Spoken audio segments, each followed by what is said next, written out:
Muhammad Sallallahu Alaihi Wasallam. Semoga kita senantiasa mendapatkan syafaatnya di hari kiamat nanti. Amin ya rabbal alamin. Bapak Ibu sekalian yang saya hormati, saya mewakili dari keluarga. Pertama, mengaturkan banyak terima kasih kepada segenap sahabat, tetangga, saudara, dan semuanya saja yang membantu keluarga mulai dari awal sampai akhir, sampai malam hari ini dan seterusnya. Tidak ada kata lain yang bisa kami ucapkan selain jazakumullah ahsanal jaza, jazakumullahu khairan katsira. Semoga Allah membalas amal ibadah panjenengan semua dengan balasan yang berlipat ganda. Yang kedua, apabila keluarga dalam menanggapi kehadiran panjenengan semua di tempat ini terdapat kekurangan, kekhilafan, saya mohon maaf yang sebesar-besarnya. Yang ketiga, saya mewakili keluarga menyampaikan agar, karena saya adalah anak yang paling besar, saya menjadi pesan penting bagi sahabat kanjeng Nabi. Abu Bakar Siddiq menyampaikan sambutan, "Man kana ya'budu Muhammadan fa inna Muhammadan qad mat, wa man kana ya'budu Allah fa inna Allah hayyun la yamut." Artinya, kalau kalian menyembah Nabi Muhammad sudah wafat. Tapi kalau kalian menyembah Allah, maka Allah hayyun la yamut. Allah hidup, tidak akan pernah mati. Pada kesempatan kali ini saya ingin meniru apa yang disampaikan oleh sahabat Abu Bakar. Man kana yansuru Zainuddin fa inna Zainuddin qad mat, wa man kana yansuru Allah fa inna Allah hayyun la yamut. Kalau kita semua membantu pondok ini karena membantu Pak Zainuddin, maka Pak Zainuddin sudah wafat. Apakah berarti kita akan berhenti untuk membantu pondok ini? Tetapi kalau kita membantu pondok ini karena membantu agamanya Allah, fa innallaha hayyun la yamut. Allah akan senantiasa hidup, tidak akan pernah mati, dan Allah akan senantiasa melihat amal ibadah kita. Karena itu, pondok pesantren yang umurnya mungkin belum lama ini, kami berharap untuk senantiasa dibantu oleh siapapun lahir dan batin. Karena ini adalah panji-panji agama Islam. Kalau kita membantu ini berarti kita membantu agamanya Allah Subhanahu wa taala. Yang selanjutnya, Bapak Ibu sekalian yang saya hormati, menjelang akhir hayat Bapak itu, Bapak sering mendengarkan satu syair yang sering juga dinyanyikan oleh almarhum Kiai Haji Abdurrahman Wahid Gus Dur. Syair itu bunyinya ngeten iki. Waladatka ummuka yabna adam baqiya wan nasu hawlaka yadhaku nasurura faj'al li nafsika an takuna idza bakaw fi yaumi mautika dhahikam masrura. Syair itu artinya, waladatka ummuka yabna adam baqiya. Wahai anak manusia, ketika kamu lahir kamu menangis, tapi orang-orang di sekitarmu tertawa, senang, bahagia. Faj'al li nafsika an takuna idza bakaw. Kemudian ketika kamu hidup, bersungguh-sungguhlah, berjuanglah, memiliki tekadlah yang kuat, supaya ketika kamu wafat, ketika semua orang di sekitarmu menangisi kepergianmu, kamu tersenyum bahagia karena kamu menyambut rahmatnya Allah Subhanahu wa taala. Syair ini sering diputar-putar oleh Bapak ketika menjelang akhir hayat. Dan karena saya tidak melihat langsung jenazah Bapak, saya video call ketika masih di Bandara Palembang. Banyak yang menyaksikan bahwa ketika Bapak dimandikan itu beliau dalam keadaan tersenyum. Artinya apa yang menjadi impian beliau ketika menjelang wafat, bahwa meninggal dalam keadaan tersenyum, sementara orang di sekitarnya menangisi kepergiannya karena jasa selama hidupnya. Bapak Ibu sekalian yang saya hormati, kematian itu adalah pasti. Kullu nafsin dha'iqatul maut wa innama tuwaffawna ujurakum yawmal qiyamah. Faman zuhziha 'anil nari wa udkhilal jannata faqad faz wa mal hayatud dunya illa mata'ul ghurur. Setiap yang memiliki jiwa pasti akan merasakan mati. Kullu nafsin dha'iqatul maut wa innama tuwaffawna ujurakum yawmal qiyamah. Ganjaran pahala itu akan disempurnakan besok di hari kiamat, bukan di dunia ini. Dunia ini bukan tempatnya pahala. Terkadang kita beramal sebesar apapun, terkadang kita belum bisa merasakan hasil dari amal itu. Terkadang kita ibadah banyak, tetapi kehidupan kita tidak begitu berubah. Ya karena memang di dunia tempat kesempurnaan pahala itu adalah di akhirat. Faman zuhziha 'anil nar wa udkhilal jannah. Orang dipalingkan dari panasnya api neraka, kemudian dimasukkan surganya Allah, faqad faz, maka itu keberuntungan yang nyata. Wa mal hayatud dunya illa mata'ul ghurur. Kehidupan dunia ini tidak ada lain kecuali hanya tipu-tipu saja. Demikian Allah Subhanahu wa taala menyampaikan di dalam Al-Qur'an. Bapak Ibu sekalian yang saya hormati, kematian itu memang misteri. Adalah sesuatu yang gaib. Karena itu seringkali wafatnya seseorang itu selalu berkaitan dengan sesuatu yang gaib yang kadang tidak masuk akal. Ketika menjelang wafatnya Bapak itu juga ada banyak hal yang mungkin kok gini ya. Ada yang ngobrol sama Bapak, tiba-tiba Bapak menuju ke arah sana, ternyata mau dimakamkan di sana. Ada juga yang mimpi Bapak pamit. Bapak menjelang wafat itu mimpi didatangi oleh gurunya, almarhum Al-Mukarram Simbah Ki Haji Ali Maksum Kerapian. Beliau datang menemui Bapak, menyampaikan satu ijazah sholawat, kemudian beliau menyampaikan beberapa hal, kemudian beliau mundur sambil dada sampai ke Kerapiak Jakarta sana. Ada juga yang banyak hal, termasuk ya tadi malam ada Gus Abbas rawuh ke sini itu juga yang nggak masuk akal juga. Beliau sesibuk itu, tapi kok bisa ya sampai ke sini. Semuanya serba misteri. Saya sendiri juga sebagai mantunya itu juga menjelang wafatnya Bapak itu juga mengalami hal-hal yang mungkin juga ya mungkin tanda-tanda. Selama acara syawalan ini di Jawa, saya diminta oleh beberapa orang di beberapa tempat untuk mengisi ceramah. Tapi ceramah saya itu seringkali tidak mengarah pada syawalan, tapi malah mengarah kepada kematian. Isinya itu.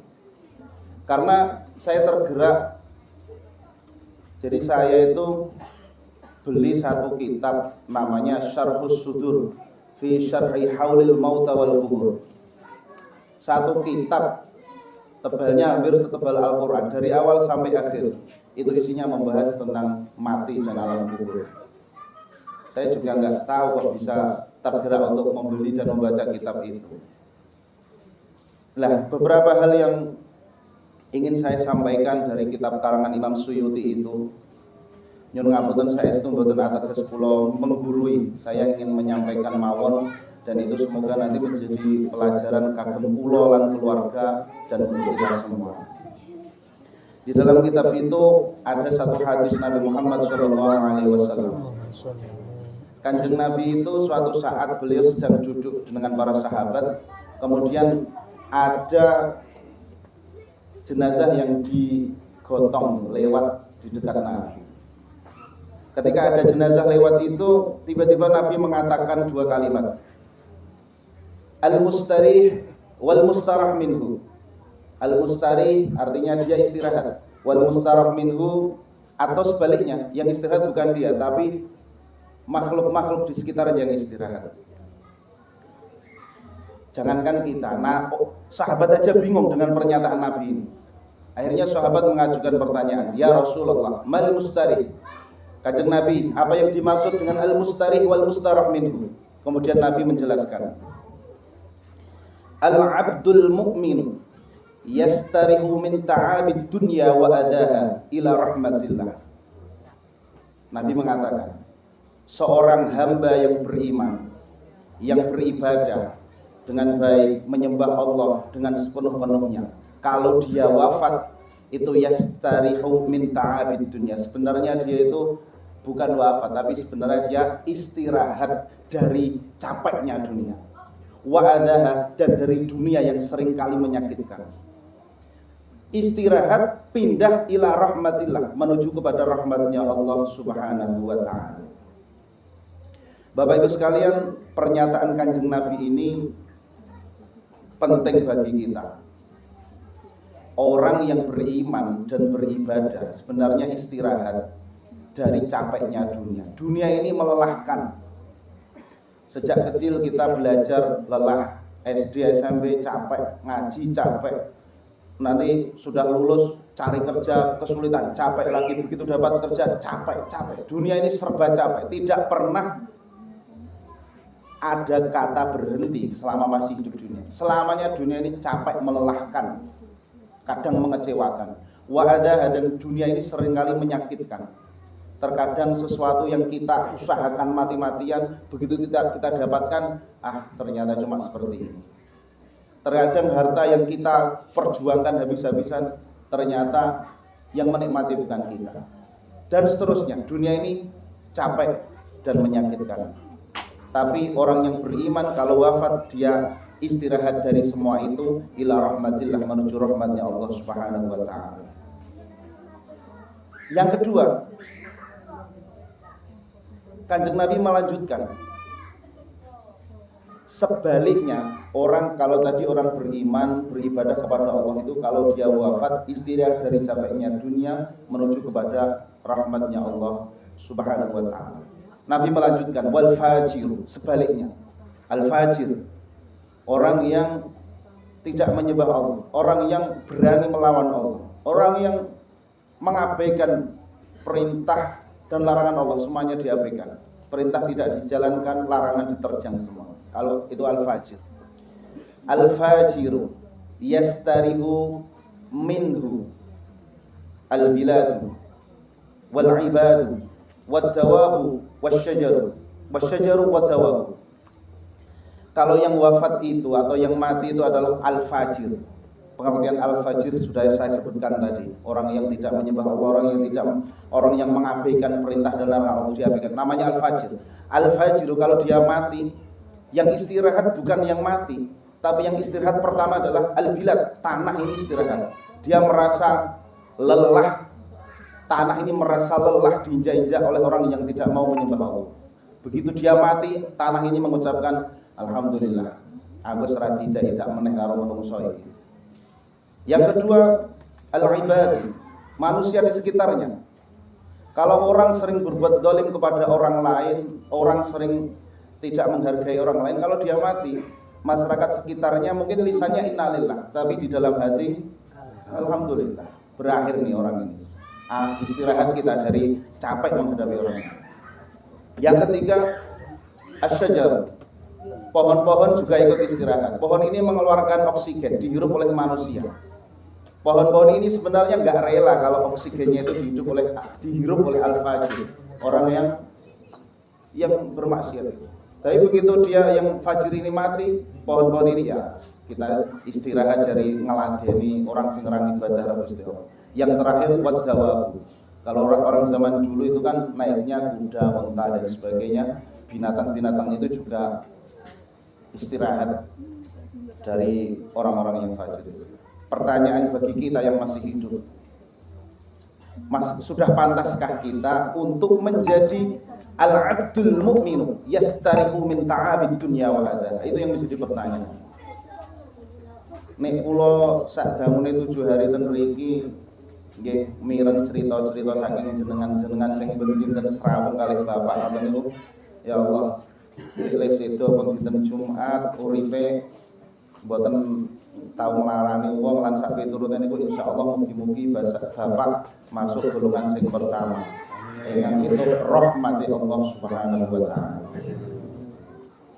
Yang berikutnya Bapak Ibu sekalian, hadis kedua yang saya temukan dari kitab Syarhus Sudur fi Syarhi Haulil Mauta wal Qubur ini. Nabi mengatakan, ditanya oleh sahabat, Kanjeng Nabi, mal kaisu. Orang cerdas itu gimana tuh Kanjeng Nabi? Kanjeng Nabi menjawab, al kaisu man dana nafsahu wa amila lima ba'da mautihi.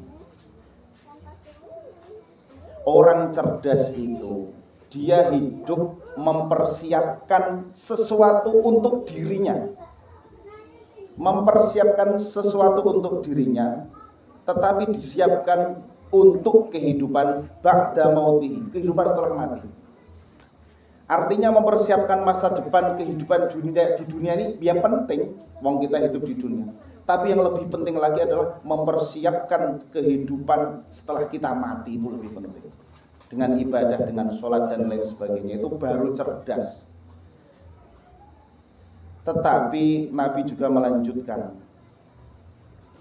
sebaliknya, orang yang tidak cerdas, Nabi menyebutkan, yaitu orang yang atsba'a nafsahu hawahu wa tamanna ilallah. Dia selama hidup menuruti hawa nafsunya, selama hidup dia melanggar perintah Allah, larangan Allah dilakukan semua, dia mengikuti hawa nafsunya, tapi begitu mati dia berharap nanti rakyat dapat surganya Allah. Ini orang yang tidak cerdas. Orang yang cerdas adalah mempersiapkan kehidupan setelah mati. Yang terakhir yang ingin saya sampaikan, Bapak Ibu sekalian, sekali lagi kula titip keluarga ten mriki nyuwun tulung disemangati, nyuwun tulung direncangi, nyuwun tulung khususnya pondok niki nggih diurip-urip paling jenengan batin. Lah mbok kowe kuwi sing anak barep ning kene ora usah bali ning Jawa, kula paham. Gus apa sih wau dalu yo bisi kula. Ning kene wae ora usah bali. Mboten kula nggih enten medan perjuangan kiamat. Insyaallah sedaya keluarga badhe melanjutkan perjuanganipun Bapak.